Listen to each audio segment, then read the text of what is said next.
WNBA and the Indiana Fever did not want people to know that Caitlin Clark was going to be out for the season. I can tell you, from the very day that they decided to let that go public, everything has dropped off a cliff. The WNBA has officially hit comedy stage. Ratings are tanking, ticket sales collapsing, and suddenly the Indiana Fever are being told, let's be real, forced to play in Atlanta. Why? Because Caitlin Clark is out. The league thought fans wouldn't notice, but news flash, they did. This is the circus unraveling in real time. And here's the question, could the WNBA even survive a full season without Caitlin Clark? Drop your thoughts below. Let's not sugarcoat it, the league is desperate. The numbers tell the whole story. The moment Clark's season-ending injury went public, interest didn't just dip, it fell off a cliff. 1 week, arenas were packed, ESPN bragged about record-breaking viewership, and fans were driving across states to see Indiana play. The next, empty seats, half-hearted claps, and TV ratings that look more like late-night reruns than professional sports. People were trying to hang on to the possibility this whole time. Look, so many people stayed engaged with the team because they thought the cavalry was coming. She's coming back. We're going to have a fighting chance to win the WNBA championship. The Indiana Fever and the WNBA, they knew this. And now the WNBA actually thinks moving Indiana's games to Atlanta is going to fix this mess. Atlanta? Seriously? Because apparently the league's solution to losing its one true star player is what? Just changing the venue? That's not problem solving. That's panic dialing. Let's rewind. When Caitlin Clark was healthy, the WNBA had its golden ticket. ESPN plastered her across every broadcast, every graphic, every highlight package. The ratings skyrocketed. We're talking millions of viewers tuning in, social media buzzing daily, highlight clips dominating timelines. Clark turned the Fever into more than a team. They became the team. Every road stop felt like a home game because fans showed up just for her. But here's the kicker. The WNBA and the Fever front office already knew Clark wasn't coming back this season. They sat on that truth. They dangled false hope in front of fans, pretending there was a chance she could return for a playoff push. Why? Because they knew the second the reality was revealed, the bubble would pop. And that's exactly what happened. Look at Baltimore. Nearly 3,000 ticket-holding fans didn't even bother showing up. Think about that. They had already paid, already secured seats, and still said, "Nah, not worth it." That's not apathy, that's betrayal. Fans bought Caitlin Clark. Instead, they got WNBA Lite, and no refunds. People felt like they were going to games thinking this team would have Caitlin Clark coming back to make a championship run. I mean, the perfect example, the game in Baltimore the other day with the Mystics. Nearly 3,000 fans decided not to show up, and they paid for the ticket. Now we've got ESPN pretending everything's fine. They flash numbers about year-over-year growth and highest viewership in decades. But let's be real, the surge was all Caitlin Clark. Those viral clips? Clark hitting logo threes, threading passes, carrying headlines. Without her, we're left with a 90,000 viewer snooze fest between teams no one outside their own zip code cares about. Put it in perspective, one of the league's so-called marquee matchups pulled under 100,000 viewers. That's YouTube influencer territory. Honestly, some high school state championships draw bigger audiences. And yet, the league parades around like nothing's wrong. Spoiler alert, it is. The sky isn't stable, the sky is falling. And everyone but the WNBA can see it. But before Caitlin Clark's season-ending injury, WNBA tickets were averaging $89. The moment she went down, price crashed nearly 30%, plummeting to $62 a seat. That's kind of crazy. And a lot of reasons for this, but obviously the biggest reason is Caitlin Clark. Caitlin Clark literally being out, and again, she's only on one team, but a very big chunk of the total attendance in WNBA is from the Indiana Fever. This is Kathy Engelbert's worst nightmare. She gambled the league's future on the idea that the WNBA could grow beyond one player. But now it's painfully clear, one player is the league.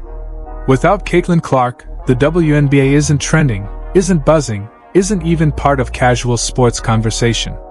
And the most laughable move yet? Shifting Indiana Fever games to Atlanta. Because apparently nothing says, "We believe in our league's strength." Like uprooting a team to squeeze out a few more ticket sales in a different market. Do they honestly think Atlanta fans will magically care about Indiana without Clark? What's next? Free hot dogs with every ticket. The math doesn't add up. We've seen this story before. Remember when the NBA tried propping up certain markets for TV deals, ignoring actual fan interest? It backfired then, and it's backfiring now. You can't manufacture demand. Fans either care or they don't. And right now, without Caitlin Clark, they simply don't. Moving arenas.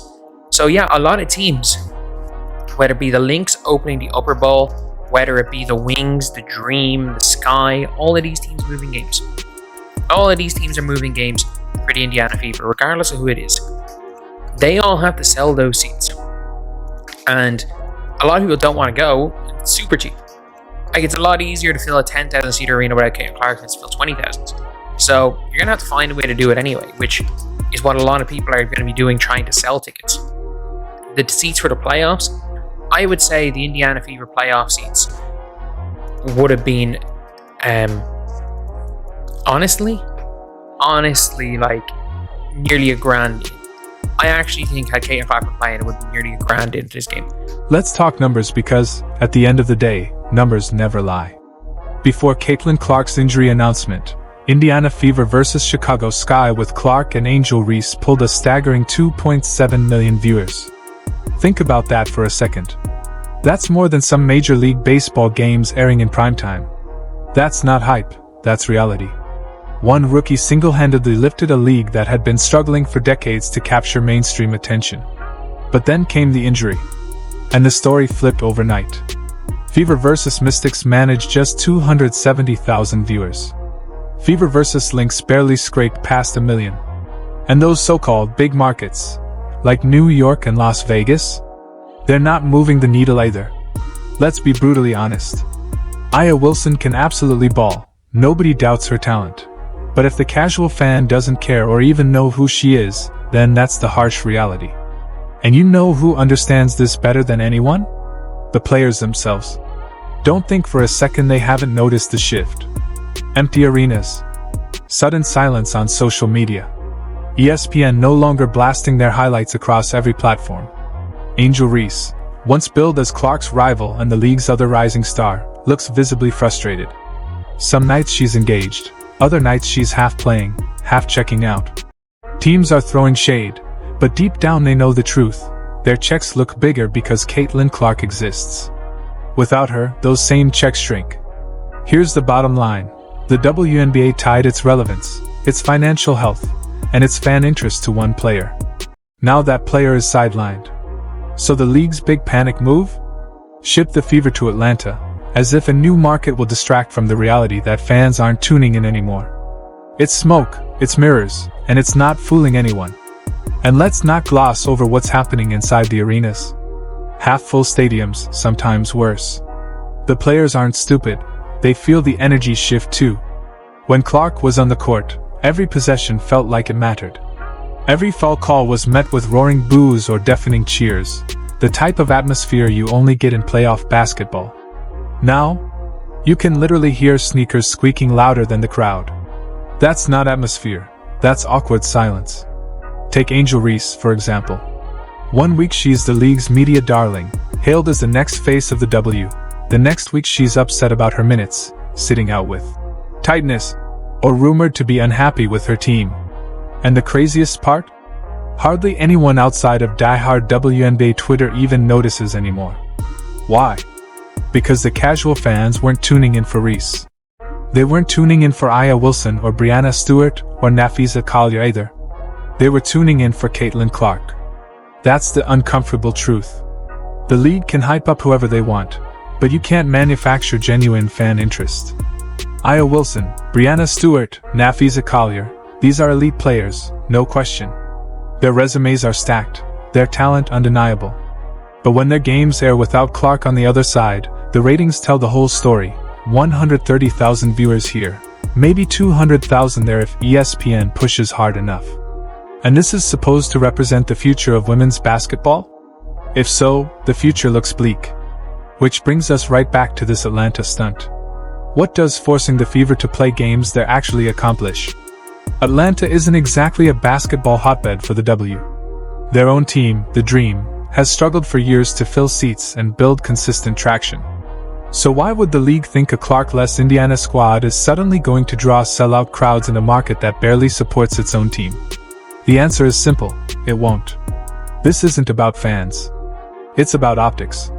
The league doesn't want television cameras panning across row after row of empty seats in Indiana. Empty seats tell the truth. Ratings can be spun, attendance can be padded, but when millions of people see empty arenas on national TV, there's no escaping reality. By moving games to Atlanta, maybe they can shuffle tickets to corporate sponsors. Maybe they can comp half the building and create the illusion of demand. That way, at least on camera, it doesn't look like a funeral. But let's be clear, this isn't strategy, it's desperation. And this desperation stings even more because the WNBA spent the entire summer thumping its chest about growth. ESPN ran constant graphics about record averages, about how Caitlin Clark lifted all boats. Except those boats had holes.